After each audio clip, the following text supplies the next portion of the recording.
ቅዱስ የሆነ አምላክ ከተፈተነ እኛ በብዙ ኃጢአት የምንሰነካከል ኃጢአትን በሐሳብም በተግባር የምንጠራ የምንወድኛ እንፈተን ምን ይገርማል።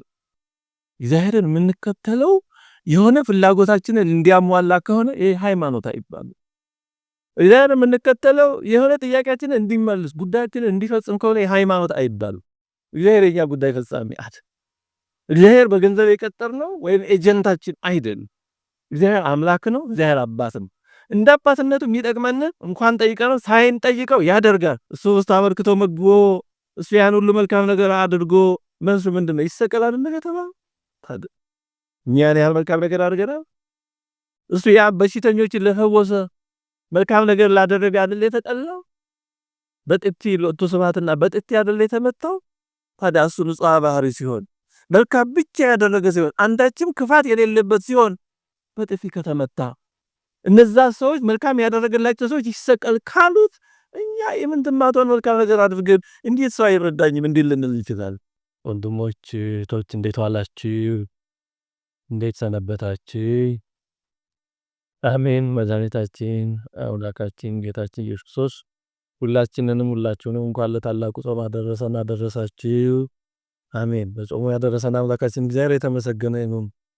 ወንዝ ወሰዶ መንፈስ ገዳም ከመ ይትመከር ይፈተን ዘንድ መንፈስ ወደ ምድረ በዳ ወሰደው በሚል ርዕስ ይሆናል። ማቴዎስ ወንጌል ምዕራፍ 4 ቁጥር 1 ላይ ያለ ቃል ነው። እንግዲህ ጾሙ መድኃኒታችን ኢየሱስ ክርስቶስ ከዮርዳኖስ ጥምቀቱ ቀጥሎ በዮርዳኖስ ተጠምቆ ልጅነቱን ከአብ ከመንፈስ ቅዱስ አስመስክሮ ከዛ ቀጥሎ የፈጸመው ተግባር ነው። ጌታችን እንደተጠመቀ ወዲያውኑ ሳይል ሳያድር ወደ ገዳመ ቆሮንቶስ ነው የሄደው። ገዳመ ቆሮንቶስ ሲባል ምናልባት ቦታው ቆሮንቶስ ግሪክ ያለ ቦታ ነውና ቆሮንቶስ ግሪክ ያለው አይደለም።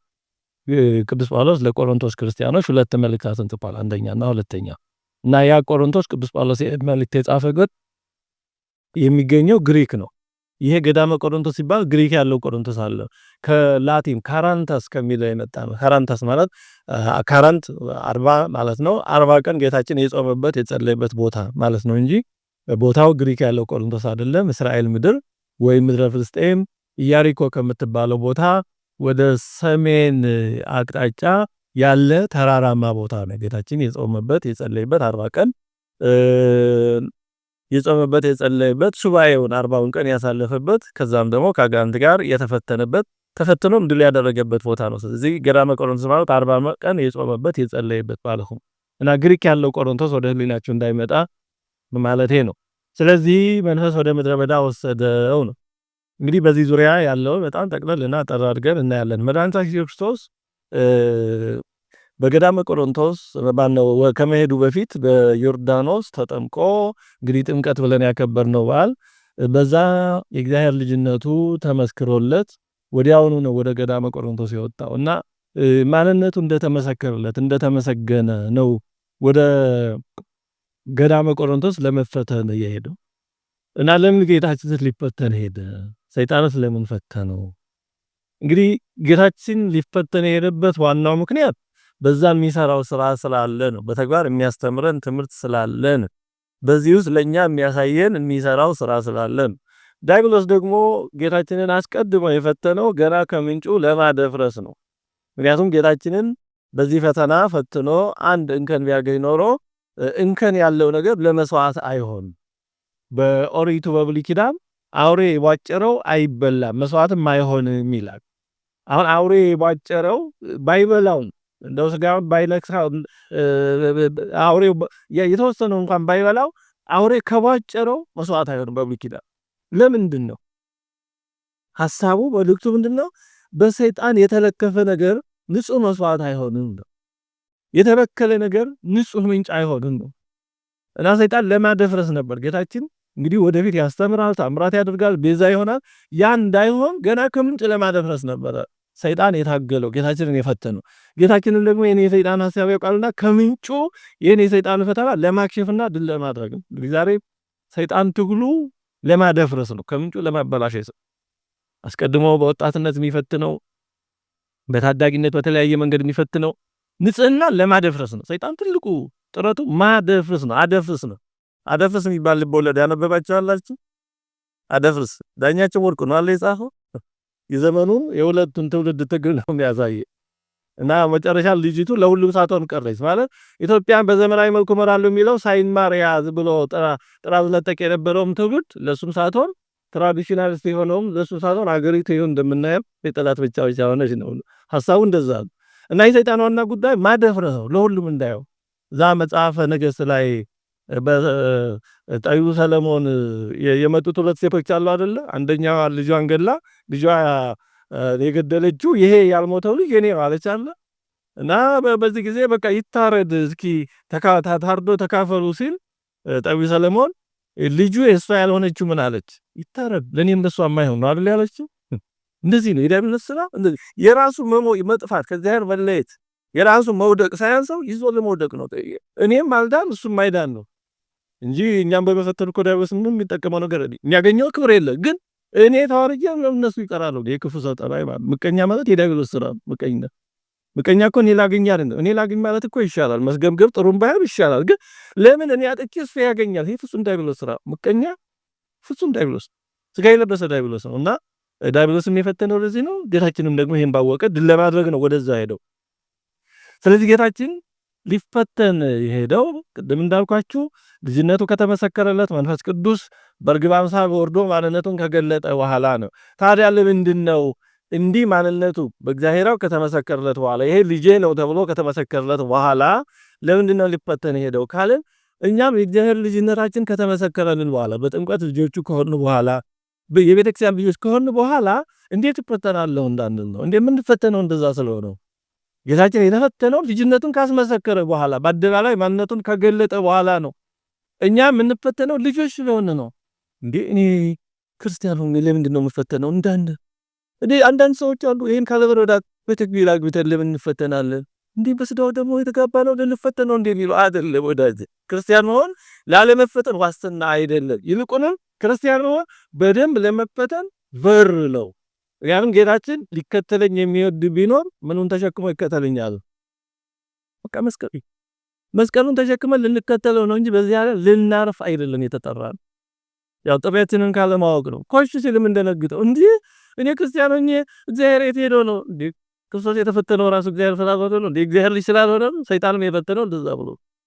ስለዚህ ምንም አይነት ጸጋ ብንቀበል ከፈተና ውጭ እንዳልሆን እንድንረዳ ራሱ ጌታችን የተፈተነው የእግዚአብሔር ልጅ የሆነ የእግዚአብሔር ልጅነቱ የተመሰከረለት እሱ መንፈስ ቅዱስ በራሱ ላይ አርፈው ማንነቱን የመሰከረለት እሱ ተፈትኖ ጸጋ እግዚአብሔር ያለበት ሰው ይፈተናሉ። እንደውም በእውነት መለያው አንዱ መለያ መፈተን ነው። መፈተን ሁሉ ከእግዚአብሔር ነው ባይባል መፈተን በራሱ የእውነተኛነት መገለጫ ነው ባይባልም እውነተኞች ግን ይፈተናሉ። በዓለም ሳላችሁ ምን አለባችሁ ነው ያለው ባለቤቱ? መከራ አለባችሁ። እውነቱን እወቁ አለ። በእኔ ሳላችሁ ሰላም እንዲሆንላችሁ ይሄን እነግራችኋለሁ። ምን አይነት ነገር ነው ሰላም የሚሰጠን የሚነግረው? በዓለም ሳላችሁ መከራ አለ ግን አለ አይዟችሁ እኔ ዓለሙን አሸንፌዋለሁና ይሄ ነው ተስፋው። ዓለሙን አሸንፎታል። ግን ያሸነፈው ግን መከራ ተቀብሎ ተፈትኖ ነው፣ ሳይፈተን አይደለም። ስለዚህ ከድኑ ለመሳተፍ በፈተና ማለት የግድ ነው። ከትንሳኤው ለመሳተፍ በሞቱ ማለፍ የግድ ነው። በጾሙ ማለፍ የግድ ነው። በጾሙ ሳያልፎ ከትንሳኤው ተነሳ ማለት ቀርድ ነው። በእግዚአብሔር ላይ እንደዛ ተኝተው ከርሞ የትንሳኤ ዕለት ብቅ ቢሉ ሰዎች አሉ። እንግዲህ ሳይጾም ጌታ እኮ ጾሞ ነው ወደዛ የደረሰው። ጌታ ዘወረደ ብለን ጀምረን ነው እኮ ተነሳ የምንለው። ቤተክርስቲያን ያን ሁሉ ነው የምትኖረው። እና ጌታችን ለመፈተን ሄደው ለዚህ ነው። ጸጋ ያገኘ ይፈተናል። መፈተን ከእግዚአብሔር ጸጋ የመራቅ ምልክት ሳይሆን ምናልባትም እንደውም በበለጠ በእግዚአብሔር ጸጋ የመጎብኘት ጉዳይ ነው። ሰይጣን እንደውም የሚቀናው ጸጋ ሳይሆን ሌቦች የሚከቡት የድሃን ቤት ነው ወይስ የባለጸጋን ቤት ነው? ከድሃማ ከነሱ ምን ተሽው ካለበት ነው። በዛ ባለበት ነው። ስለዚህ ዳይመንስን የበለጠ ሊፈትነው በጸጋ እግዚአብሔር የተጎበኙ ወይም ከእግዚአብሔር ጋር ለመኖሩ ጥረት የሚያደርጉ ሰዎችን ነው። ቅዱስ ጳውሎስን የሚወጋ ሰይጣን የተሰጠው ሶስተኛው ሰማይ ደርሶ ከተመለሰ በኋላ ነው። ሶስተኛው ሰማይ ደርሶ የተመለሰ ቅዱስ ጳውሎስ ግን የሚወጋ ሰይጣን ተሰጠኝ ይላል። ተወረን ሰይጣን ለይደብጸን ታዲያ ቅዱስ ጳውሎስን የሚወጋ ሰይጣን የተሰጠው ባይበቃ ነው አይደለም? እንደ ቅዱስ ጳውሎስ ይበቃ ማለት ምርጥ ዕቃ አለው እኮ ባለቤቱ። ምርጥ ዕቃ የተወደደ አገልጋይ ያለው እሱ በአሕዛብ ሁሉ ለስሜ ምስክር ይሆናል። ግን እንዲህ ያለውን ምስክሩን ሰይጣን ይወጋው ነበረ። የጎል ውጋት ነበረበት፣ ህመም። ያ በትክክል ምን እንደሆነ ራሱን አላብራራው፣ ግን ፈተና ነበረበት። ያ ፈተናም ቀላል ስላልነበረ ቅዱስ ጳውሎስ ስንት ጊዜ ጸለይ ይችላል ያ እንዲወሰድልኝ። ቅዱስ ጳውሎስ ስንት ጊዜ ጸለይ ይችላል? 3 ጊዜ። 3 ጊዜ ጸለይክ ማለት 3 አቡነ ዘበሰማያት አድርጎ ቁጭ ማለት አይደለም። ልክ አንድ ጊዜ ሱባኤ ይዞ እባክህን ፈተና ርቅልኝ እንደማለት። ከዛ ደግሞ ሁለተኛ ሌላ፣ ሶስተኛ ታው አርፈ ተቀመጥ፣ አለዛ ይሄንን ደዌ ህመሙን ችግሩን ከወሰድኩት ምኑንም አብሬ ይወስዳለሁ አለው። አጋየን ማውረዛ ስለዚህ ምረጥ፣ ያለ ፈተና ሆነ ያለ ጸጋ መሆንን ወይም ደግሞ ፈተናውን እየተቀበል ከጸጋዬ ጋር መኖር ምረጥ። አረ እንዲህማ ከሆነ በድካም መካለሁ አለ።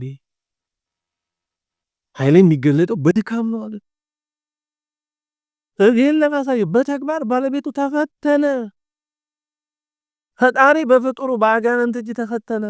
ፈጣሪ ከተፈተነ አልፈተንም የሚል ሰው ማን ነው? ይሄ የእብሪት ነው፣ የትምክት ነው፣ የአለመረዳት አለማወቅ ነው። ባለቤቱ በተግባር ተፈትኖ ያሳያል። ለዚህ ነው እኔ ለምን እፈተናለሁ የሚል እንደ አዎ ባለቤቱ እንኳን በፍጡሩ እጅ መፈተንን ተቀብሏል። ወዶ ፈቅዶ ሊፈተን ሄዷል። ንጹሕ ባህሪ የሆነ እሱ ከተፈተነ ኃጢአተኞች ይሆን ነው እኛ ብንፈተን ምን ይገርማል እንዴ? እኛማ ፈተና ይገፋናል። ቅዱስ የሆነ አምላክ ከተፈተነ እኛ በብዙ ኃጢአት የምንሰነካከል ኃጢአትን በሐሳብም በተግባር የምንጠራ የምንወድኛ እንፈተን ምን ይገርማል? ስለዚህ ባለቤቱ ተፈትኖ አሳየን። ፈተና የሚመጣው ከመንፈሳዊ ስራ በኋላ ነው። ይህ ማለት ሰው ከእግዚአብሔር የራቁም አይፈተኑም ማለት ሰው ኑሮም ፈተና ነው። ሰው መሆንም በራሱ ፈተና፣ ግን እውነተኛ ዋጋ የሚያስገኝ ፈተና የሚፈተኑት ከእግዚአብሔር ጋር የሚኖሩ ናቸው። የሚወድቁት ከእግዚአብሔር ጋር የሚኖሩ ናቸው። ዋጋቸው ተጋድሏቸው ዋጋ ያለው ከእግዚአብሔር ጋር የሚኖሩት ናቸው እንጂ ሰው ሁሉ ይፈተናል። 3 አይነት መስቀል አለ በዚህ ዓለም። ጌታችን የተሸከመው መስቀል አለ። ፈያታዊ ዘይማን የተሸከመው መስቀል አለ። ፈያታዊ ዘጠጋም ደግሞ የተፈተነው መስቀል አለ። የጌታችን መስቀል የቤዛነት ነው። ዛሬም በራሳቸው በደል ሳይሆን ምንም ሰው ሆኖ ከበደል ንጹህ ባይኖርም ግን በኃጢአታቸው ሳይሆን ለሀገር፣ ለወገን፣ ለእውነት ብለው መከራ የሚቀበሉ ይኖራል። ዮሴፍ የታሰረው በኃጢአቱ አልነበር። እግዚአብሔር ላወቀ ለሕዝቡ ወደፊት እግዚአብሔር ላዘጋጀው መንገድ እንዲሆን ነው። እና እንደዚህ እንደ ጌታችን ያለ በሱ አርአያነት ያለ በደላቸው መከራ የሚቀበሉ ይኖራሉ። የጌታችን አይነት መስቀልን ይሸከሙ። እንደ ፈያታዊ ዘጠጋም ዘየማን ደግሞ በደለኛ ሆነው መስቀሉ መከራ የሚገባቸው ነው፣ ግን ንስሐ የሚገቡ ደግሞ አሉ። አዎ ኃጢአተኛ ነኝ፣ ቅጣቱ ይገባኛል፣ ግን ይቅር በለኝ የሚሉ ተነሳሂ ኃጢአተኞች መስቀሉን እንዲህ ባለ ሁኔታ የሚቀበሉ አሉ። እንደ ፈያታዊ ዘጠጋም ደግሞ ያሉ ወንጀለኞች ናቸው፣ ኃጢአተኞች ናቸው፣ መከራ ይቀበላሉ፣ ግን ንስሐ አይገቡም። እድል ያገኘ ሆነው ተመልሰው ከመስቀል ወርደው ከመከራ ወጥተው የኃጢአት ኑሯቸውን ለመቀጠል የሚፈልጉ ሰዎች ደግሞ አሉ። 3 አይነት መስቀል አሉ። ስለዚህ ወንጀለኞችም እንደ ዘጠጋምና ዘየማን መከራ ይቀበላሉ፣ ንጹሐንም መከራ ይቀበላሉ። ከመከራ ነፃ የሆነ ሰው የለም። ግን መከራ ዋጋ የሚያስገኘው ወይ እንደው እንደሚገባ ለዛ በተገቢ ባልሆነ ወይም ለዛ ቅጣት የማይመጥን አይነት ቅጣት ወይም በደል የሚመጥን በደል ሳይሰሩ እንዲሁ የሚቀበሉ ሊኖሩ ይችላሉ። የሚገባቸው ሆነው ግን የሚንጸጸቱ ይኖራሉ። በአንጻሩ ደግሞ በልከኝነት የሚኖሩ ይኖራሉ። ዋጋ የሚያስገኘው ግን እየወደቁ እየተነሱ መስቀሉን ለሚሸከሙ እና ከፈተና ነፃ የሆነ ሰው የለም። በተለይ ደግሞ በክርስትና የሚኖር። ስለዚህ ወደዳችሁ እግዚአብሔር ቤተሰቦች ጌታችን ወደ ገዳመ ቆሮንቶስ ለመፈተን ሄዶ የተፈተነው በተግባር እንድንማር ፈተና ሲመጣብን እንዳንደነግጥ ነው። ብዙ በዚህ ምክንያት ወደ ኋላ የሚሉ ብዙ ወገኖቻችን ነው። እንዴት በጣም በእውነቱ አለመረዳት እኔ እንዴት በቤተክርስቲያን አግብቼ እንዴት እንዲሆና እኔ እንደዚህ ብዬ በቁርባን አግብቼ እንዴት ትዳሬ ችግር ይገጥመዋል? እኔ እንደዚህ አስራር በኩራር እያወጣው ስራዬ እንዴት ችግር ይገጥመዋል? ችግር ክርስቲያን መሆን እኮ በዚህ ዓለም ቢዝነሳችን፣ ትዳራችን እንከን የለው ቀጥ ብሎ እንዲሄድ ዋስትና ኢንሹራንስ አይደለም እንዴ? በዚህ ዓለም ስንኖር በሰው ላይ የሚደርሰው ነገር ሁሉ ሊደርስብን ይችላል። ክርስትና በዚህ ዓለም የተለየ ፕሮቴክሽን ወይም ጥበቃ እንዲኖረን ዋስትና አይደለም። እንደውም በበለጠ የእግዚአብሔር ልጆች ስለሆን የበለጠ ሰይጣን አብዝቶ ሊፈትነን ይችላል። ይህን መዘጋጀት ያስፈልጋል። ጌታችን ወደ ገዳመ ቆሮንቶስ ከዮርዳኖስ በኋላ የሄደው ይህን እንድንረዳ ነው። ወደ በረሃ ነው የሄደው። ለምንድን ነው ጌታችን ወደ በረሃ የሄደው። ያ አካባቢ በረሃ ነው። ምናልባት እንግዲህ ሄዳችሁ ኢየሩሳሌምን ያን ኢያሪኮን አካባቢ ያያችሁ ካላችሁ ይሄ ገዳመ ቆሮንቶስ የሚባለው ከፍ ያለ ቦታ ያለበት በጣም ምልጥልጥ ያለ በረሃ ነው። ታቹ ኢያሪኮ ሜዳ ነው፣ ውሃ ስላለ ለምነው፣ ግን በረሃ ነው፣ በጣም በረሃ እና ያ ተራራው በጣም ዙሪያው ገደል ነው፣ ግጥብጥብ ያለ በቃ እንደዚህ ያለ ድንጋይ እና ለምንድን ነው ወደዛ ወደ በረሃ ሄዶ በዛ በጾመ ጸለይ መጋደልን የመረጠው መድኃኒታችን ኢየሱስ ክርስቶስ? እንግዲህ አንዱ ወደ በረሃ ሄደበት ምክንያት ሰይጣንን በቦታው ፈተናውን ተቀብሎ ድል ለማድረግ ነው። ምድረ በዳ የአጋንንት መኖሪያ ነው ይባላል። አጋንንት በብዛት በምድረ በዳ በመቃብር ቦታ እነዚህ ባሉ ቦታዎች ይበዛሉ። ለምን? እንግዲህ ምክንያቱ ሌላ ነው፣ እግዚአብሔር ነው የሚያውቅ። ስለዚህ በዛው አጋንንቱ ባሉበት ቦታ ሄዶ ድል ለማድረግ ነው። ከዛ ውጭ በሆነ ቦታ ድል ቢያደርጋቸው ለኛ በማይመች ቦታ ድል ያደረገን እንዳይሉ በኋላ ጌታችን በተሰቀለም ጊዜ ክብር ምስጋና ይግባውና ለኛ በተሰቀለ ጊዜ ከ6 ሰዓት እስከ 9 ሰዓት በምድር ላይ ምን ሆኖ ነበር ይላል ቅዱስ ወንጌል። ከ6 ሰዓት እስከ 9 ሰዓት ምን ሆኖ ነበር ይላል? ጨለማ ሆኖ ነበር። ለምንድን ነው ከ6 ሰዓት እስከ 9 ሰዓት ጨለማ የሆነው? ስለ ብዙ ምክንያት ነው። አንዱ ከጨለማው ገዢ ነፃ ሊያወጣን ስለሆነ፣ ሌላው ደግሞ የጨለማውን ዓለም ገዢ በራሱ በጨለማው ዓለም ተዋግቶ ድል ለማድረግ ነው። ለምን? በብርሃን ተዋግቶ ጌታችን በመስቀሉ ላይ አጋንንትን በብርሃን ተዋግቶ በቀን ቢያሸንፋቸው እኛ እኮ ቀን አይስማማንም፣ የኛ ዓለም ጨለማ ነው እና የኛ ባልሆነ መንገድ ብርሃን ባለበት ስለተዋጋን ነው እንጂ ድል ያደረገን ለኛ ተስማሚ ለሆነ በእኛው ዓለም በጨለማ ተዋግቶን ቢሆን ኖሮ እንዲህ አንሸነፍ ነበር እንዳይሉ ምክንያት እንዳያገኙ በራሳቸው በጨለማ ዓለም ተዋግቶ ድል አደረጋቸው። ምን ምክንያት የላቸው። ይሄ የሜዳ አድቫንቴጅ የሚባል አለ አይደል? ሰው በደጁ በሚያውቀው ቦታ ሲሆንና በማያውቀው ቦታ ሲሆን አንድ አይደል? ስለዚህ በሚያውቁት ቦታ በሚመቻቸው በጨለማው ዓለም ተዋግቶ ድል አደረጋቸው፣ ምክንያት እንዳያገኙ።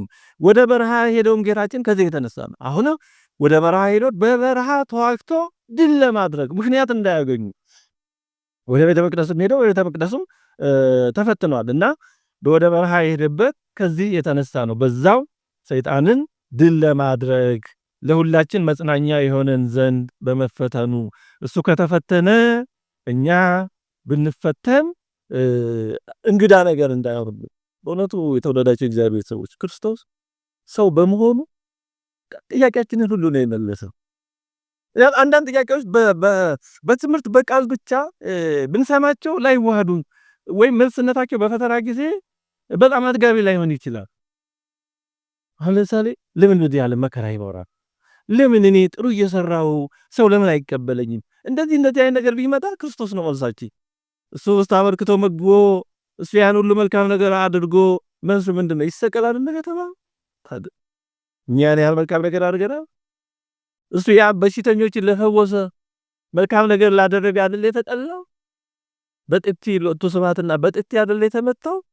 ታዲያ እሱ ንጹሕ ባህሪ ሲሆን መልካም ብቻ ያደረገ ሲሆን አንዳችም ክፋት የሌለበት ሲሆን በጥፊ ከተመታ እነዛ ሰዎች መልካም ያደረገላቸው ሰዎች ይሰቀል ካሉት እኛ የምንትማቶን መልካም ነገር አድርገን እንዴት ሰው አይረዳኝም እንዴ ልንል ይችላል? አይገርምም? ለጥያቄያችን ሁሉ ክርስቶስ በእውነቱ መልሱ እሱ። ለእያንዳንዱ ነገር ብናየው የክርስቶስ ሰው ሆኖ በምድር ላይ መመላለስና ያደረገው ነገር መልስ ነው በእውነቱ። ለምን መልካም እየሰራው መከራ እቀበላለሁ በደጋግ ሰዎች ላይ ለምን መከራ ይደርሳል የሚል ሰው ቢኖር ንጹሕ ባህሪ ክርስቶስ በመስቀል ላይ አልተሰቀለም፣ መራራ ሞት አልጠጣም። እሱ ኃጢአት ኖሮበት ነው ይሄን ያደረገው። ታዲያ ንጹሕ ባህሪ የሆነ እሱ ይሄን መከራ ከተቀበለ እኛም በደም ካስተዋል ነው የክርስቶስ ሰው መሆን ለጥያቄያችን ሁሉ መልስ።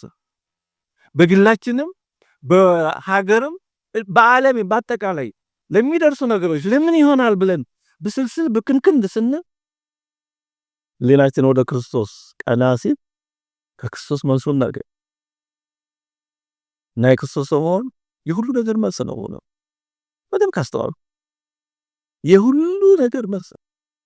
ለምን በዓለም ላይ መከራ ክፉ ነገር እንዲህ ይሆናል?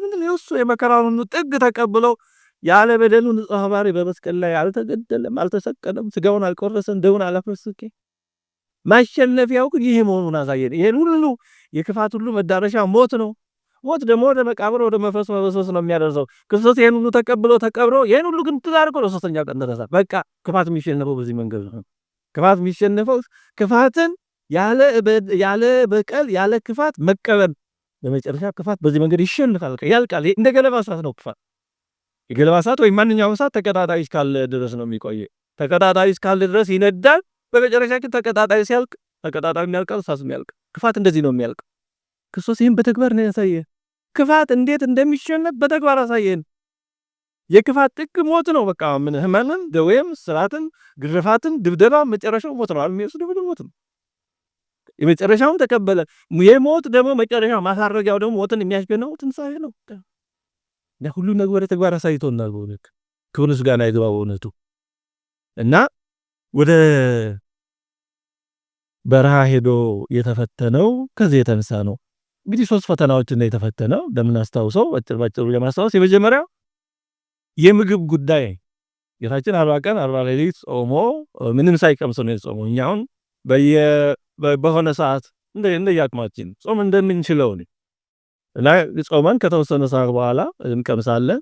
ደግሞ ከሰኞ እስከ 45 ቀን ነው የምንጾመው። እሁድ ቅዳሜ ደግሞ ያው ከጥሉላት በቀር አይዋልም። እንዲህ እያደረግን ነው የምንጾመው። ለምን አንችልማ?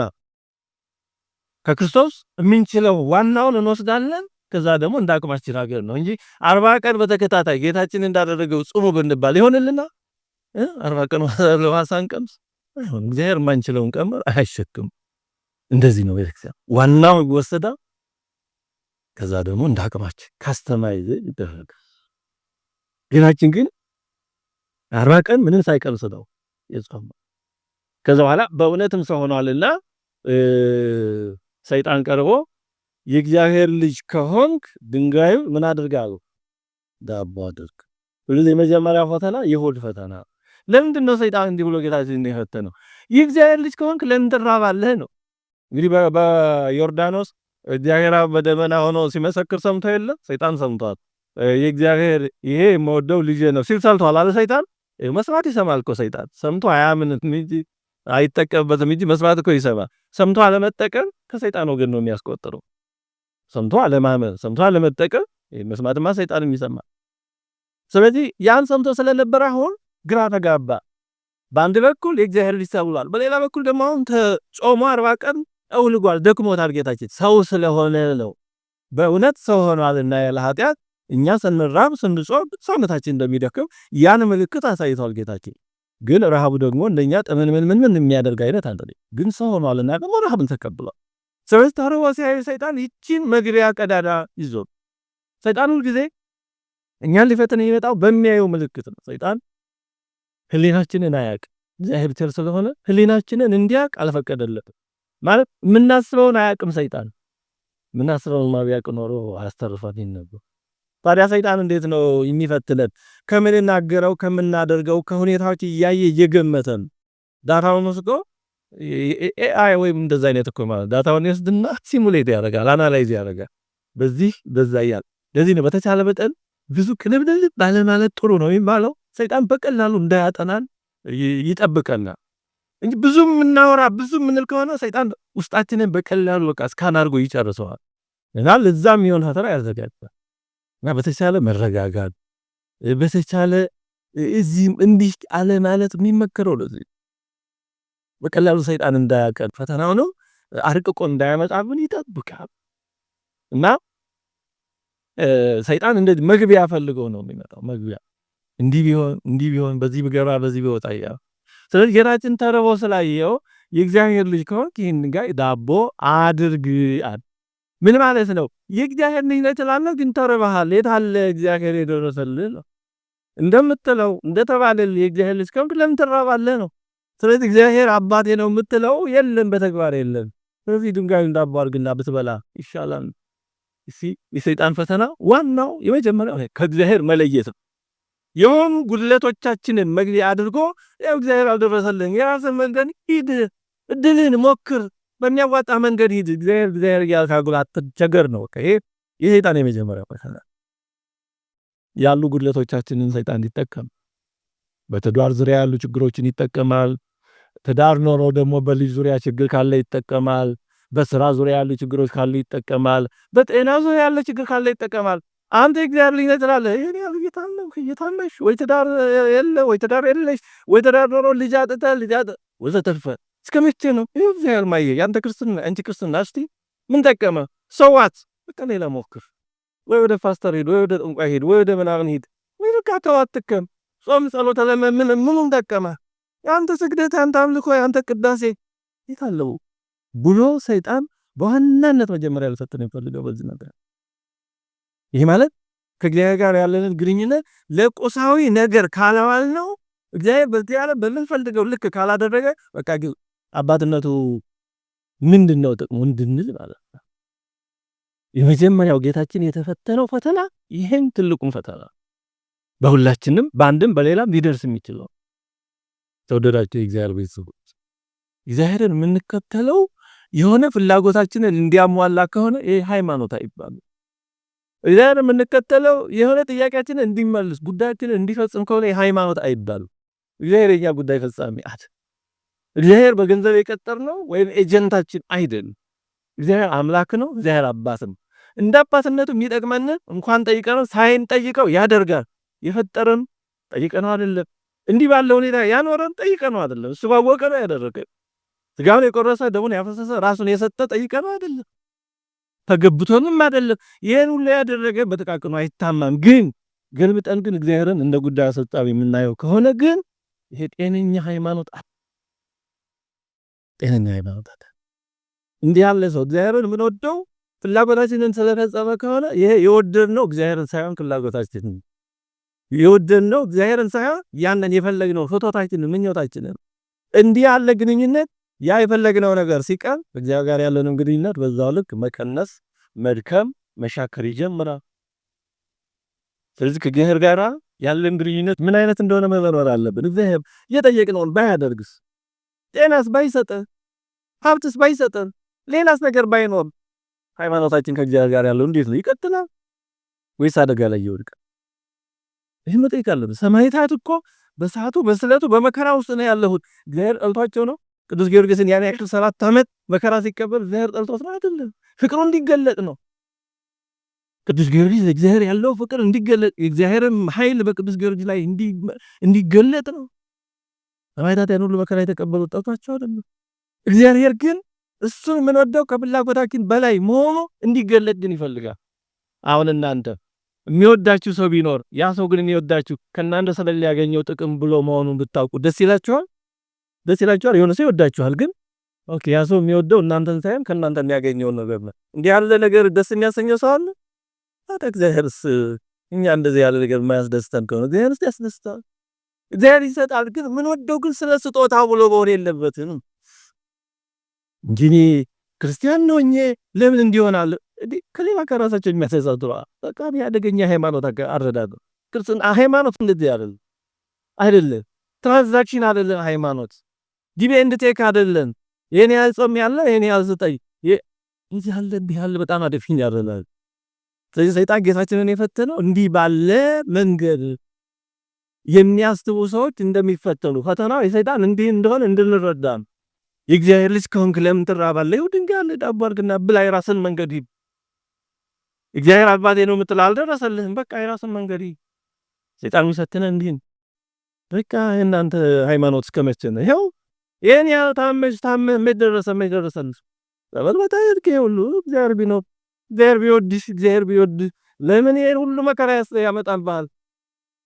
የሚል አይነት ፈተና ነው። ኢዮብ የተፈተነውን አስታውሱ። ጓደኞቹ ኢዮብን የፈተኑት እንደዛ ብለው የኢዮብን መከራ ሲያዩ ምን አሉ ጓደኞቹ? ወይ አንተ የተሰወረ ኃጢአት አለብህ እኛ ማናቀው፣ ወይ እግዚአብሔር ደግሞ በአንተ ላይ ጨክኖብሃል። እግዚአብሔር ግን በወዳጆቹ ስለማይጨክን አንተ የሁሉ መከራ የመጣብህ ከኛ የተሰወረ ኃጢአት ቢኖርህ ነው ብለው ጨቀጨቁት። ኢዮብን ያንገዳገሩት ጓደኞቹ ናቸው። የነሱ አረዳድ እግዚአብሔር በወዳጆቹ ላይ መከራ አያመጣም ነው። የብዙ ሰው የተሳሳተ አረዳድ። አንዳንዱ ሰው አሁን ያለ ጻይረ ሞት ቶሎ ሲሞት አቤት እግዚአብሔር ስራውን መሰከረለት ምናምን የሚሉ ሰዎች አሉ። ጥሩ ሊሆን ይችላል። አሁን ግን አናቅ። በአንጻሩ ደግሞ በጣም ተሰቃይቶ በጣም ተጠቂቆ ሲሞት ደግሞ ምን ስራ ኖሮበት ነው ምን ኃጢአት ኖሮበት ነው የሚሉ ሰዎች አሉ። እንደዚህ የሚሉ ሰዎች ሰምታችሁ አታውቁ? ሰምታችሁ አታውቁም? በጣም ሰው ተሰቃይቶ ተጠይቆ ሲሞት እንግዲህ ኃጢአት ኖሮበት ነው፣ ስራ ኖሮበት ነው ማለት በቃ የተሰወረ በደል ኖሮበት እያሰቃየው ነው ይላል። ሌላ የተሳሳተ አረዳድ ላይሆንም ይችላል፣ ሊሆን ይችላል። እግዚአብሔር ወዳጆቹንም ጠይቆ ይወስዳል፣ አጥርቶ ማለት ነው። እያጠራቸው ሊሆን ይችላል፣ አናውቅም። አባ በብኑዳ የሚባል አንድ ባህታዊ በዮርዳኖስ በረሃ ይኖር ነበር ይላል አላችሁ አይደለም? እና አባ በብኑዳ በዮርዳኖስ በረሃ ሲጋደል የሚኖር ነው። ሌትን ቀንም ሲሰግድ ሲጸልይ ነው የሚኖረው። የራሱ ጸጉር እስከ እግሩ የደረሰ ነው። ይሄ በራስታዎች በአርቲፊሻል እንደ ዘመኑ አስመሳይ ሳይሆን የምር በምድረ በዳ ስለሚኖር አባ ኪሮስ የሚባል ታላቅ አባት በኋላ ታላቅ አባት ይሆናል። ሄዶ የአባ በብኑዳ ደቀ መዝሙር ሆኖ ሲኖር ከሰማይ በማታ ማታ ለአባ በብኑዳ ቅዱስ ሚካኤል መና በመሶብ ትኩስ መናና የሚጠጣ ይዞለት ይመጣል። አባ በብኑዳ ያን ነበር የሚመገበው። አንድ ቀን አንድ ክፉ እንግዳ መነኩሴ በጣም ተከለፍላፊ መነኩሴ መጥቶ እንግዳ አባ በብኑዳ እግዚአብሔርን ሳያስፈቅድ ከዛ መና ለዛ መነኩሴ ሰጠው። ይችዳ ሆነችበት እና ያ መነኩሴ ደግሞ ክፉ ነው ኖሮ ይህ አባ በብኑዳ የሚባል በበረሃ ነው የሚኖረው። አይሰራ ይጋግር ወይ ሰው ምግብ ያላመጣለት ይህን የመሰለ ልዩ መዓዛ ያለው ምግብ በዚህ በረሃ ከየት አገኘ? በሰሪ ወይ ጠንቋይ ይሆናል አለና ይህንማ ገዳም ወስጄ አሳያለሁ ብሎ ከዛ እየበሉ ካሉት ደብቆ ቆርሶ በልብሱ ይዞ ቋጥሮ እዛ የነበረበት ገዳም ሄዶ ደወል ደቁሞ ሁላችሁ አባ በብኑዳ የሚባል ሰው እንዲህ ያደርጋል ጠንቋይ ሳይሆን አይቀርም ኑዩ ሲሉ ቅዱስ ሚካኤል መንጥቆ ወስዶ እግዚአብሔር ዘንድ አደረሰ እና እግዚአብሔር አባ በብኑዳ ወዳጄ ጥሩ አልሰራም፣ የተቀደሰውን ለዛ ክፉ ሰው እኔን ሳያስወቅድ ሰጥቷልና መናው ካሁን በኋላ ይቋረጥበታል። ይችን መና አባ ፊልሞና ለተባለ ሌላ ባታ ወስደህ ስጠው አለው። ከአባ በብኑዳ መና ተከለከለ። ለምን እንደሆነ አወቀ።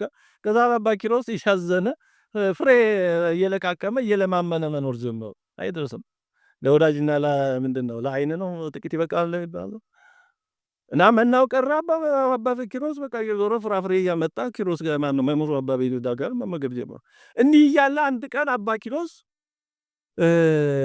ካህናቱ አባሳቱ ሁሉ ሰልፍ አድርገው ሰራዊቱ ወታደሩ ሰልፍ አድርጎ ትርኢት እያሳየ እየረገጠ መሳሪያ ይዘው በጣም ድንቅ ትርኢት አየ። ምንድን ነው ሁሉ ትርኢት? ንጉሥ ለልጁ ሰርግ አድርጎ ሰርግ ልጁን ድሮ ነው ምንድን ነው? ኧረ ምን ልጁን ይድራል? ራሱ ንጉሥ ሞቶ ነው እንጂ አሉ። ኧረ በስመ አብ! ለሞትም ለመቃብርም ይሄን ያህል ክብር አለው? ትርኢት ይደረጋል? ይገርማል እያለ እየተደነቀ ሲመጣ መምህሩን አባቱን አባ በብኑዳን ጅብ በልቶት እጁ እግሩ ጥፍሩ ምናምን ቀርቷል። እስኪ እኛ በአባ ኪሮስ ቦታ ብንሆን ምን እናስባል? በጣም በጣም በጣም ተበሳጨ አባ ኪሮስ። ስላንተ ብለው የዚህን ዓለም ጣይ ዘመድ አዝማድ ሚስት ልጅ ሀብት ንብረት የሚባለውን ትተው በበረሃ ሲያገለግሉ የኖሩትን በጅብ ታስበላል። አንተን ሳያውቁ በኃጢአት በድሎት የኖሩትን ደግሞ ሲሞት እንኳን በክብር እንዲህ ባለ ሁኔታ ታስቀብራለህ። ፈታይነት የት አለ? እንዴት እንዲህ ይደረጋል? ይህንን ምክንያቱም ካልነገርከኝ ከዚያ አልንቀሳቀስም ብሎ መሬት ላይ ተኛ። 40 ቀን ምንም አልመጣም። 40ኛው ቀን ክርስቶስ መጣ። ክርስቶስ ጋር ይገባና ተገለጠልህ። መሬቱ ሳሩ በቅሎበት ስለነበረ ኪሮስን ተነስ ብሎ አባ ኪሮስን ሲለው በጌታችን ኃይል ተነሳ፣ መሬት ለቀቀችው እና ወዳጄ ኪሮስ እንዲህ ነው ነገሩ አለ። እንዲህ ነው ነገሩ። ያ ባለጠጋ ያ ንጉሱ እኔን አያውቅም፣ መልካም ስራም አልነበረውም። ግን እንደ ሰው ትናንሽ ፍርፋሪ መልካም ስራ አያጣም። ሰው መቼም ሆኖ ትንሽ የሆነች ነገር አያጣምና፣ ስለዚህ እኔ ዋጋ ስለማላሳጣ የሰውን ዋጋ ስለማላስቀር ለሰራት መልካም ጥቃቅም ስራ በዚሁ በመቀበሩ በክብር በመቀበሩ ጨርሼ ዋጋውን ሰጥቼዋለሁ። ወደ እኔ ሲመጣ ምንም ዋጋ የሌለው፣ ስለዚህ በክብር ያስቀበልኩት ያቺ እንዳስቀርበት ነው። ወዳጅ አገልጋይ አባ በብኑዳ ደግሞ እኔን ያገለገለ ወዳጅ አገልጋይ ነው። ግን እንደ ሰው ደግሞ ያችዳ ያችን መናውን መስጠቱ አለችበትና በእኔ ዘንድ ሲመጣ አበሳ ከሰሳ ምክንያት እንዳትሆንበት እንከን እንዳትሆን እዚሁ ዳውን ጨርሶ ይምጣ ብዬ ነው በጅብ ያስበላው። ፍርድ ይሄ ነው። ገባህ? በአማን ርቱ ፍትከ ኦ ጊዜ ኢየሱስ ክርስቶስ ጌታ ኢየሱስ ክርስቶስ ፍርድ ሁሉ ቀጥተኛ እውነት ነው ብሎ ሰግዶ አመስግኖ፣ ስለዚህ እግዚአብሔር ምኑን ለምን እንደሚያደርገው እና ወዳጆችን ለማጥራትም በፈተና በመከራ ሊጠራቸው ይችላል። አታውቅም። ስለዚህ ምን ማለት ነው? ለዚህ አይደል መከራ መቀበል በውጣ ውረድ ውስጥ መሆን የእግዚአብሔር ልጅ ያለ መሆን መገለጫ አይደለም። ከእግዚአብሔር የመራቃችን እግዚአብሔር እኛን የመተው ምልክት አይደለም። በአንጻሩ በድሎት በምቾት በቅንጦት መኖርም የእግዚአብሔር ወዳጅ የመሆን መገለጫ አይደለም። በመከራ መሞትን መቀበር የኃጢአት ምልክት ከእግዚአብሔር የመራቆት ምልክት አለ። በከሩ መቀበርም እግዚአብሔር የመጎብኘቱ መገለጫ አይደለም። አናውቀውም። ምኑ ለምን እንደሆነ አናውቅም።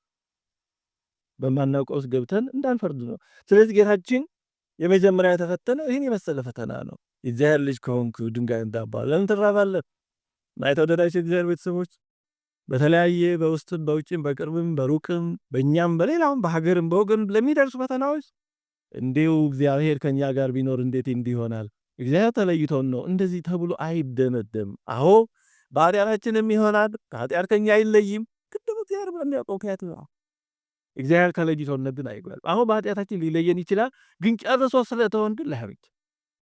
ሌላ ሁለተኛው ፈተና እንግዲህ ሰይጣን ይሄንን ያቀረበለትን ፈተና ጌታችን ያለፈው ሰው ከእግዚአብሔር አፍ በሚወጣ ቃል ሁሉ እንጂ በእንጀራ በድንጋይ በዳቦ ብቻ አይኖርም እና የምንኖረው በምግብ ብቻ አይደለም። ቃል እግዚአብሔር እንደሚያስወድ ዋና ምግብ ቃል እግዚአብሔር መሆኑን ነገረው። ሰይጣን አሁን ሁለተኛው ፈተና መጣ። ሰይጣን በቀላሉ የሚመለስ አይደለምና ሁለተኛው ፈተና ደግሞ ወደ ቤተ መቅደስ ጫፍ አውጥቶ ከመዝሙረ ዳዊት ላይ ጠቅሶ መላእክቱን ሰላምታ ያዝልሃልና እንዳትሰናከል በእጆቻቸው ያነሱሃል ተብሎ ተጽፏልና ራስን ከዚህ ወደ ታች ወርውር አለ።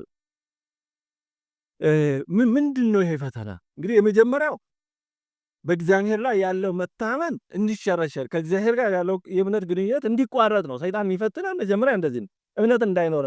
እምነት ካለን ደግሞ በእምነታችን ተዘልለን ቸልተኛ እንድንሆን ነው። ራስን ከዚህ ከመቅደሱ ጫፍ ወደ ታች ወርውር ማለት ግድ የለሽ ተገቢ ያልሆነ ምክንያታዊ ያልሆነ ነገር አድርግ። ሰይጣን የሚፈትነን በሁለቱ ጽንፎች፣ በአንዱ በኩል እምነታችንን ለማሳጣት በእግዚአብሔር ላይ ያለን መታመን በጣም አደጋ ጥያቄ ላይ እንዲወድቅ እግዚአብሔር ቢኖር እንዴት እንዲሆናል? እግዚአብሔር ቢተወኝ ነው ወይም ዲህ ነው ከዛ ማለፍ ሲል ባይኖር ነው ወደሚል ሁሉ ሊወስደው ይችላል። አንዱ ጽንፍ ይሄ ይሄን ትናሸንፈው በእምነት ስንጸና ደግሞ ግድ የለሽ ቸልተኛ እንድንሆን እግዚአብሔር አለ ምን ችግር የለም እግዚአብሔር ያውቃል እያልን እንድንሳነፍ ነው። መስራት ያለብንን መስራት አለብን እንጂ እግዚአብሔር አለ ያሉ ሁሉ ነገር መተው መስራት ያለብን ነገር አለ መስራት ይሄ እግዚአብሔርን መፈታተን ነው። ጌታችን ሰይጣንን ያለው እንደዚህ ካለው ጽሑፍ ዘይብ የታመክሮ ለእግዚአብሔር አምላክከ እግዚአብሔር አምላክህን ምን አትበለው የሚል ጽሑፍ አለ። አትፈታተለው ከመቅደሱ ጫፍ ላይ ራስን በወርወር እግዚአብሔርን መፈታተን ነው። ጌታችን ከዛ አይደለም ከሰማይ እየወረደ ነው። ምንም ችግር የለውም ለሱ ግን እምነት አለ እግዚአብሔር አለ ተብሎ መፈታተን እግዚአብሔርን አይቀር። እኔ እግዚአብሔር አለ አልሰራም ይመግበኛል አይባልም። እጅግ የሰጠ አይምሮ የሰጠ አካል የሰጠ እንድንሰራ እኔ እግዚአብሔር አለ ስለወደፊቱ ለሀገር ለቤተክርስቲያን ምን አገባኝ አይባልም። አሳቢ አይምሮ የሰጠ እንድናስብ ነው። እንደ ባለ አይምሮ እንድናስብ መስራት ያለብን እንድናስብ ነው እንጂ ብዙ ሰዎች አሉ እንደዚህ የሚሉ መሰረታዊ የሆነ ስልታዊ የሆነ እንዲህ ያሉ ጉዳዮችን ለሀገር ለቤተክርስቲያን በማሰብ ላይ እግዚአብሔር አለ የሚል ይሄ ስንፍና ነው። እግዚአብሔር መፈታተን እንዴ እግዚአብሔር ያለው እኮ እንድንሰራ ነው። ለምን አይምሮ ሰጠን? ነቢያት ለምን አስቀድመው ወደፊት ስላለው አሰቡ? ቅዱስ ጳውሎስ ወደፊት ስለሚመጣው ስለብዙ ነገር ለምን አሰበ? አባቶቻችን ወደፊት ለሚመጣው ለብዙ ነገር ለምን አስቀድመው ሰሩ? እንደ ባለ አይምሮ መስራት ስላለብን እግዚአብሔር ስለሌለ እግዚአብሔር ስለማይታመኑ አሉ። ስለዚህ ሁለቱን ጽንፎች ማስወገድ መታገል ያስፈልጋል። በአንድ በኩል እምነት ማሳጣትን፣ በሌላ በኩል ደግሞ ግዴለሽነትን በእምነት ስም ሁሉም ነገር ለእግዚአብሔር በመስጠት ስም ስንፍናን ተዘልሎ መቀመጥን መስራት ያለብንን አለመስራትን መስራት ያለብን ብዙ ነገር አለ። ስለዚህ መስራት የሚገባንን አለመስራት እግዚአብሔርን መፈታተን ነው። እግዚአብሔርን እንዳንፈታተን ተወደዳችሁ እግዚአብሔር ቤተሰቦች መስራት ያለብን ብዙ ነገር አለ። እንደ ግል መስራት ያለብን ሳንሰራ የሚመጣብን ፈተና ሁሉ አይ እግዚአብሔር ባይፈቅድ ነው ወይ ደግሞ እግዚአብሔር እንዲህ ማለት የለብንም። ብዙ ሰው እንዲህ ነው የሚለው በእኛ ስንፍና የሚሆነውን ሁሉ ፈቃድ እግዚአብሔር ነው አይባልም። እውነቱ በጣም ነው። በእግዚአብሔር ላይ የሚናገረው ብዙ ነገር አለ። እውነቱ ያለማወቅ እኛ ማድረግ የሚገባን ባለመድረጋችን የሚመጣ ሁሉ የእግዚአብሔር ፈቃድ አይደለም፣ ሰንፈን የሚመጣ የአዳምና ሔዋን የማይገባ ነገር አድርገው ከሰይጣን ጋር ተነጋግረው የመጣባቸው ሞት የእግዚአብሔር ፈቃድ ነው አይባልም። እግዚአብሔርማ ፈቃዱ እንዳይሞቱ ነበር የነገራቸው፣ እንዳይሞቱ ነበር። ያ በራስ ስንፍና የሚመጣ ብዙ ነገር አለ። ባለመስራታችን የሚመጣ ብዙ ነገር አለ። ዛሬ በሀገራችን ያሉ ብዙ ነገሮች ቀድሞ የነበሩ አባቶቻችን ያልሰራቸው ስራዎች ያመጡብን ናቸው። በተቃራኒው ደግሞ ተበላሽ ትውልድ የሰራው ስራ ያመጣብን መሰራት የሚገባቸው ቢሰሩ ኖሮ ምናልባት ዊዳን ነው ኮርስ ኦፍ ሂስትሪ እንደተባለው ወዲህ እንደሚክ እና ሰው መስራት ያለበት አገባ እግዚአብሔር ፈጠረው ለከንቱ አይደለም። ሰው ታሪክ ይቀይራል፣ ወደ በጎም ወደ መጥፎም ታሪክ እጃችን ላይ ነው ያለው እና ያን ሳይሰሩ በቃ እግዚአብሔር እንደፈቀደ ያድርገው ማለት እግዚአብሔርን መፈታተን ነው። ስለዚህ ሰይጣን በእነዚህ በሁለቱ ነው የሚፈትነን። አላግባብ በእግዚአብሔር ላይ በመታመን ሰበብ ግድ የለሾች እንድንሆን ወይም ደግሞ እምነታችን በእግዚአብሔር ላይ ያለን እምነት እንዲሸረሸር ነው። እንግዲህ ጌታችንን ሰይጣን የፈተነው በገዳመ ቆሮንቶስ ነው። በኢየሩሳሌምን ፈትኖታል። ከፈተና ነፃ የሆነ ቦታ የለም በዚህ ዓለም። ትምህርታችንን እየጨረስን ነው።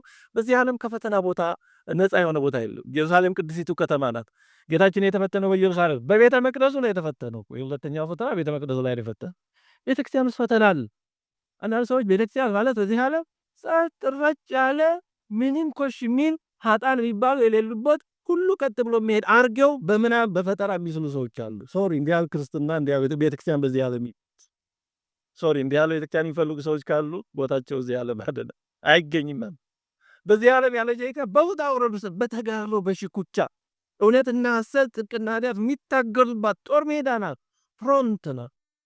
በዚህ ዓለም ያለች ቤተክርስቲያን ትግል ሜዳ ናት። ጦር ሜዳ ሆኖ የጥይት ድምፅ እንዴት ሰማለሁ ቁስለኛ እንዴት ያለው አይባል። ቤተክርስቲያን እንደዛ በኃጢአት የሚቆስሉ አሉ። መፈወሻው መድኃኒቱ ምስጢራቱም እዛው ናቸው። ክህነቱም እዛው ነው። በኃጢአት የሚቆስሉም አሉ። ቤተክርስቲያን በጀመረ የትግል ሜዳ ነው። ጸጥ ያለ እውነተኞች ብቻ ንጹሐን ብቻ የሚገኙባት ቤተክርስቲያን ከሞት በኋላ ያለችው የድል አድራጊዎች ቤተክርስቲያን ነው። በዚህ ዓለም ያለችውማ እንደ ይሁዳ ያሉ ውሸተኞች፣ አስመሳዮች፣ ገንዘብ አሳዳጊዎች ጌታቸውን የሚሸጡም አሉ፣ ይኖራሉ ጊዜ የሚገልጣቸው። እንደ ዴማስ ያሉ ከቅዱስ ጳውሎስ ጋር ኖረው ተሰሎንቄ ከተማ ሲገቡ በአንድ አቋማቸውን የሚለውጡ ይኖራሉ። እንደ ኒቆላዎስ ያሉ ከሰባቱ ዲያቆናት የሐዋርያት ሥራ ምዕራፍ 6 ላይ ከሰባቱ ዲያቆናት አንዱ ኒቆላዎስ ነበር።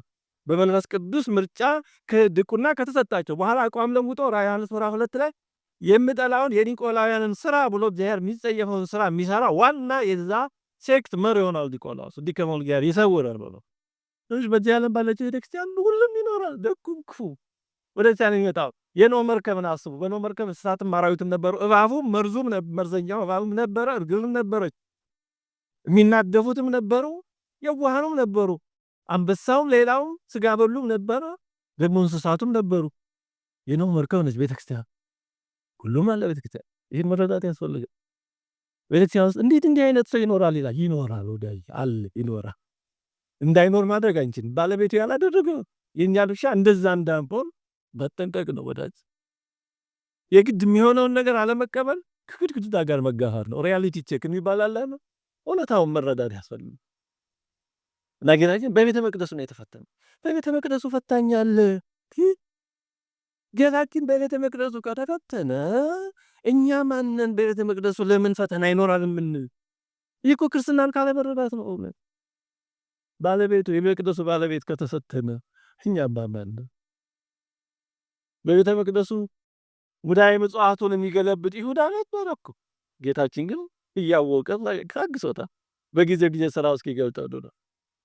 እና ጌታችን በበረሃውም ተፈትኗል፣ በቤተ መቅደሱም ተፈትኗል፣ በኢየሩሳሌምም ተፈትኗል። በዚህ ዓለም ከፈተና ነፃ የሚያደርግ ምንም ቦታ ምንም ሁኔታ የለም። ጌታችንን ሰይጣን የፈተነው በጥቅስ ነው። ዲያብሎስ ፈተናው በቃል እግዚአብሔር ሁሉ ይደገፋል።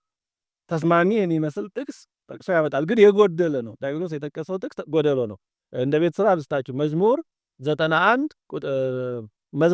ወይም በቅንፍ 91 ቁጥር 10 እና 11፣ ማቴዎስ ወንጌል ምዕራፍ 4 ከቁጥር 6 እስከ 28 ካለው ጋር አነጻጹም። ጌታችን ጠቅሷል፣ ግን የጎደለ ነገር አለ። ጊዜ ስለሄደ ነው ወደ ማነጻጸር የማልገባው እንጂ ማቴዎስ ወንጌል ምዕራፍ 4 ከቁጥር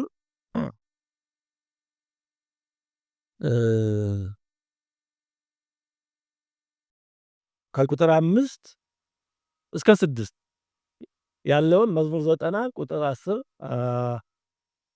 ትክክል ለመሆን ማቴዎስ ወንጌል ምዕራፍ 4 ቁጥር 5 እስከ 6 ያለውን መዝሙረ ዳዊት 90 ወይም በቅንፍ 91 በአማርኛው 91 መዝሙረ ዳዊት 90 ወይም 91 ቁጥር 11 ላይ በመንገድ ሁሉ ይጠብቁ ዘንድ መላእክቱን ስላንተ ያዛቸዋልና ከሚለው ጋር አነጻጽሩ። ዳዊት ከመዝሙረ ዳዊት የጠቀሰው አግድሎ ነው። በመንገድ ሁሉ የምትለውን አስቀርቷል። ዳዊት ቁልፍ ቃል ነው። እግዚአብሔር የሚጠብቀን በመንገዱ ስንሄድ ነው። ዝም ብለን በአጉል በራሳችን መንገድ በተሳሳተ መንገድ ለእግዚአብሔር አልጠበቀኝም አይባል። በመንገዱ በቃሉ እሱ ባሳየው መንገድ እኔ ነኝ ብሎ የለ በሱ ስንሄድ ይጠብቀን።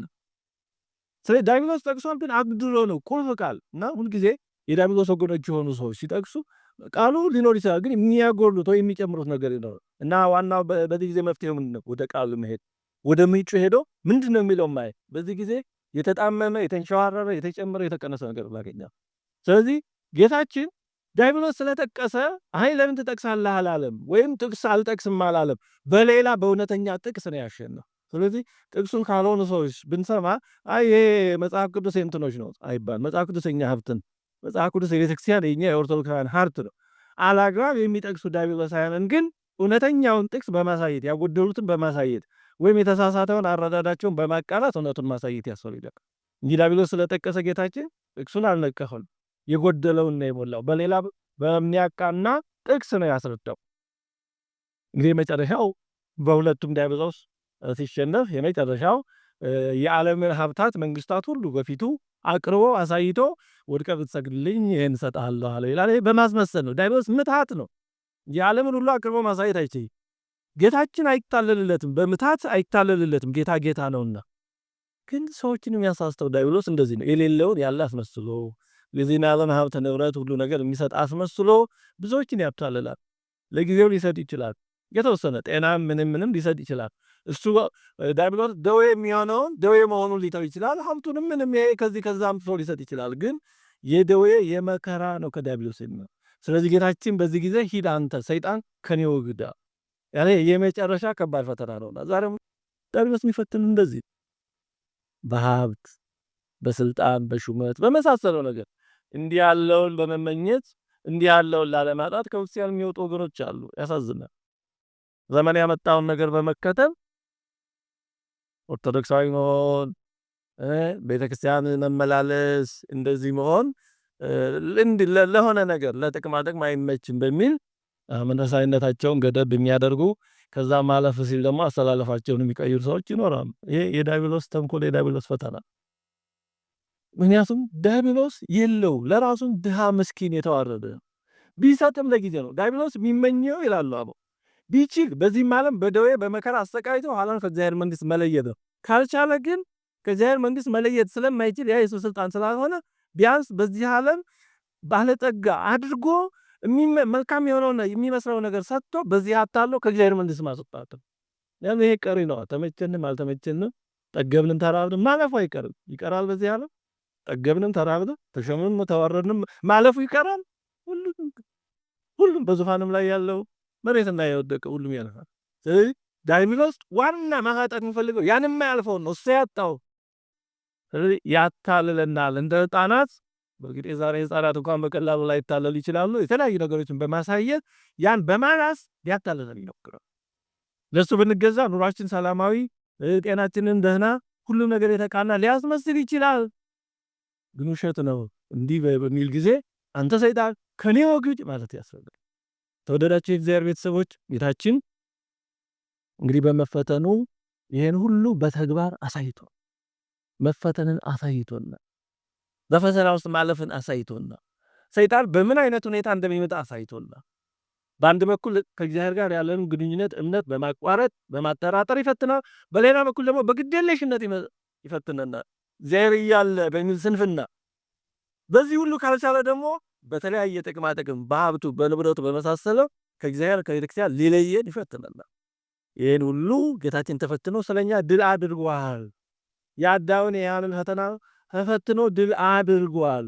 እኛም ተፈትነን ድል እንድናደርግ ነው በተግባር ተፈትኖ ድል አድርጎ ያሳየን። ተወደዳችሁ እግዚአብሔር ቤተሰቦች ክርስቲያኖች እስከሆነ ድረስ የእያንዳንዳችን መከራ ፈተና ይኖራል፣ የተገለጸም የተሰዋ እና በሚገጥመን ነገር ሁሉ ሳንሸበር እኔ ክርስቲያን ስሆን እንዴት እንዲህ እሆናለሁ? እንዴት ከጓደኛ አንሳለሁ? እንዲህ ከሚል ነገር ለማራቅ ሁልጊዜ የጌታችንን ነገር ማሰባስ። እያንዳንዱ ሰው ጸጋው የተለያየ ነው። ህይወት ራሱ አይነጻጸርም። እያንዳንዳችን አሻራችን ልዩ ነው። ዲኤንኤያችን ልዩ ነው። ስጦታችን ልዩ ነው። ሁሉ ነገራችን ልዩ ነው። የአንዱ ከአንዱ አይነጻጸርም። የእያንዳንዱ ጸጋው ስጦታው የተለያየ ነው። ስለዚህ ለምን የኔ እንደገሌ አይሆንም? ለምን የኔ እንደገሌ አይባልም? ጸጋችንም ሀብታችንም የተለያየ ነው። አሁን ሰው መሆን የጋራ ነው። ሰው ነን። ክርስቲያን መሆን የጋራ ነው። ሚስጥራቱ የጋራ ነው። የእግዚአብሔር ልጅነታችን የጋራ ነው። ደግሞ የየራሳችን የሆኑ ደግሞ መስቀሎችና ስጦታዎች አሉ። የእያንዳንዳችን ጥሪ ሀብት የተለያየ። ለምሳሌ አብርሃም ይስሐቅና ያዕቆብ ሶስቱ የእግዚአብሔር ሰዎች ናቸው። እኔ አብርሃም የይስሐቅ የያዕቆብ አምላክ ነኝ ብሏል። ግን አካሄዳቸው ግን የተለያየ ነበር። ለምሳሌ አብርሃምን ወደ ግብፅ በረሃብ ጊዜ ሂድም አትሂድም አላለውም። ለአብርሃም ለራሱ ዲስክሬሽን እንደሚሆን ለህሊናው ነው የተወው።